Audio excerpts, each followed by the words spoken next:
नमस्ते दोस्तों, रहस्यमयी ज्ञान चैनल में आपका स्वागत है। महाभारत के 4 रहस्यमयी पक्षी, इनके बारे में जानकर आप चौंक जाएंगे। दोस्तों, पुराणों में एक कथा मिलती है। एक बार की बात है कि महर्षि जैमिनी के मन में महाभारत, कृष्ण और उसके युद्ध को लेकर कुछ संदेह था। उन्होंने अपने इस संदेह के निवारण के लिए मार्कंडेय ऋषि से संपर्क किया और उनसे इस संदेह के निवारण का आग्रह किया। उस समय मार्कंडेय मुनि के संध्या वंदन का वक्त हो चला था। उन्होंने जैमिनी ऋषि से कहा कि यदि आपको अपनी शंका का समाधान विस्तार से करना है तो विंध्याचल में पिंगाक्ष, निमोध, सुपुत्र और सुमुख नाम के 4 पक्षी हैं। ये चारों पक्षी द्रोण के पुत्र हैं, जो वेद और शास्त्र के पारंगत हैं। उनसे तुम अपनी शंकाओं का निवारण कर सकते हो। उन 4 पक्षियों का पालन पोषण शमीक ऋषि करते हैं। यह सुनकर जैमिनी ऋषि ने विस्मित होकर पूछा कि पक्षी द्रोण के पुत्र कैसे हो सकते हैं? मानवों की भाषा का ज्ञान पक्षियों को कैसे हो सकता है? वे कैसे मेरी शंकाओं का समाधान कर सकते हैं?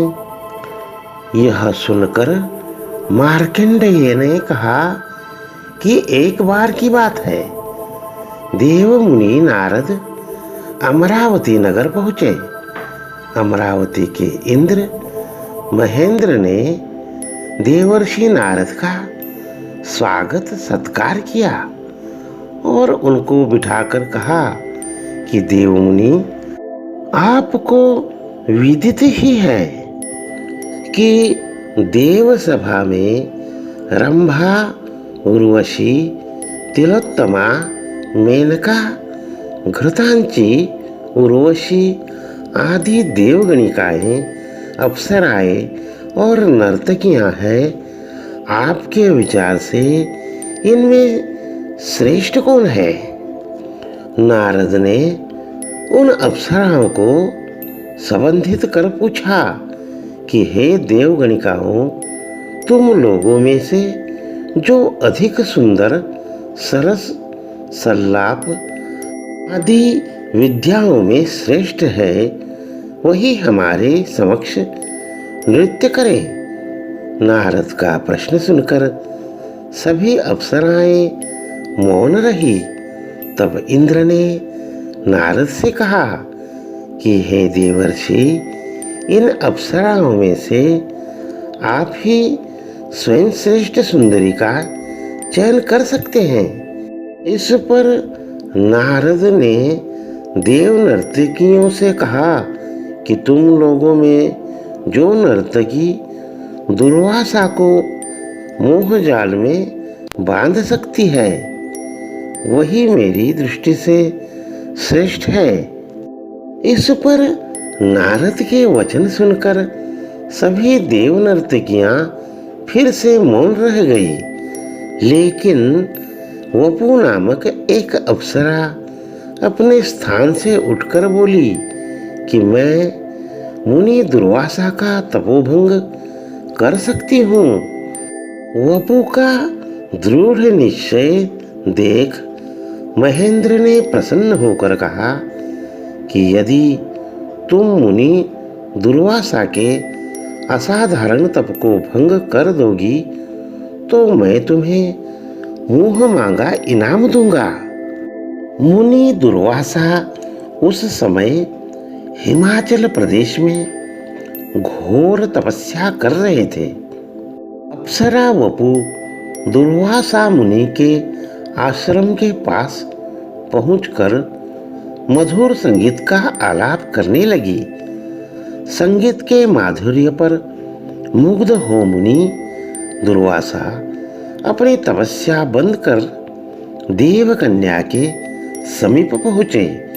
अपना तपोभंग करने वाली देवांगना को देख क्रुद्ध हो दुर्वासा ने श्राप दिया कि हे देवकन्ये, तुम मेरी तपस्या में विघ्न डालने के षड्यंत्र से यहाँ पर आई हो, इसीलिए तुम गरुड़ कुल में पक्षी बनकर जन्म धारण करोगी। अप्सरा वपु भयभीत हो गई और उसने दुर्वासा मुनि से अपने अपराध की क्षमा मांगी।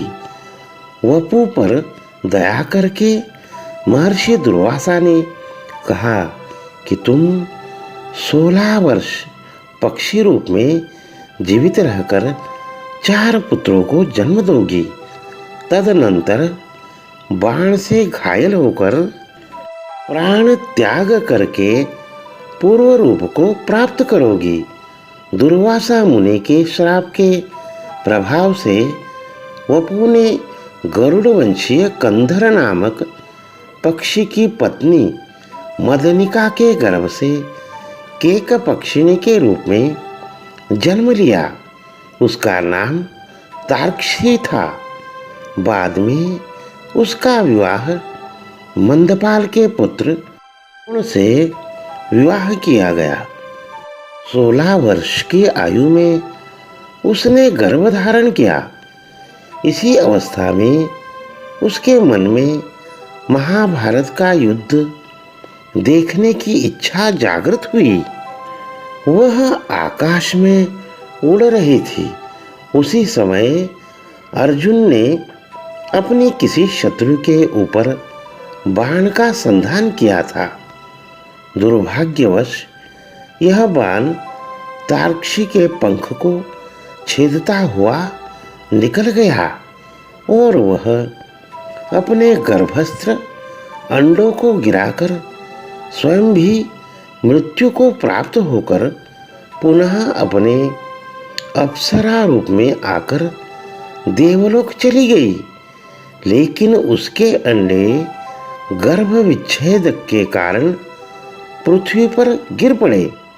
संयोगवश उसी समय युद्ध लड़ रहे भगदत्त के सुप्रविक नामक गजराज का विशालकाय गलघंट भी बाण लगने से टूटकर गिरा और उसने अंडों को आच्छादित कर लिया। कुछ समय बाद उन अंडों से बच्चे निकले। तभी उस समय मार्ग से विचरण करते हुए मुनि शमिक आ निकले। मुनि उन पक्षी शावकों पर अनुकंपा करके अपने आश्रम में ले जाकर पालने लगे। कुछ समय बाद वे परिपुष्ट होकर मनुष्य की वाणी बोलते हुए अपने गुरु यानी मुनि को प्रणाम करने गए। मुनिवर शमिक ने विस्मित होकर उनसे पूछा कि तुम कैसे यह वाणी बोलते हो। तब उन चारों पक्षियों ने अपने पूर्व जन्म का वृत्तांत सुनाया। उन्होंने कहा कि मुनिवर प्राचीन काल में विपुल नामक एक तपस्वी ऋषि थे। उनके सुकृत और तुम्बर नाम के 2 पुत्र हुए। हम चारों सुकृत के पुत्र थे। एक दिन इंद्र ने पक्षी के रूप में हमारे पिता के आश्रम में पहुंचकर मनुष्य का मांस मांगा। हमारे पिता ने हमें आदेश दिया कि हम पितृऋण चुकाने के लिए इंद्र का आहार बने। हमने नहीं माना। इस पर हमारे पिता ने हमें पक्षी रूप में जन्म लेने का श्राप दे दिया और स्वयं पक्षी का आहार बनने के लिए तैयार हो गए। तब इंद्र ने प्रसन्न होकर हमारे पिता से कहा कि मुनिवर, आपकी परीक्षा लेने के लिए मैंने मनुष्य का मांस मांगा था। आप बड़े दयालु हैं, मुझे इसकी आवश्यकता नहीं है।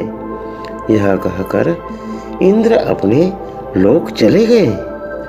हे गुरुवर, इसके बाद हमने अपने पिता से कहा कि पिताजी, आप हम पर कृपा करके हमें श्राप से मुक्त कर दीजिए। हमारे पिता ने अनुग्रह करके हमें श्राप मुक्त होने का उपाय बताया कि पुत्रों, तुम लोग पक्षी रूप में ज्ञानी बनकर कुछ दिन विंध्याचल पर्वत की कंदरा में निवास करोगे। महर्षि जैमिनी तुम्हारे पास आकर अपनी शंकाओं का निवारण करने के लिए तुम लोगों से प्रार्थना करेंगे। तब तुम लोग मेरे श्राप से मुक्त हो जाओगे। इस कारण हम पक्षी बन गए। उपरोक्त सारा वृत्तांत सुनकर शमीक ने उन्हें समझाया कि तुम लोग शीघ्र विंध्याचल में चले जाओ। मुनि शमीक के आदेशानुसार केक पक्षी विंध्याचल में जाकर निवास करने लगे।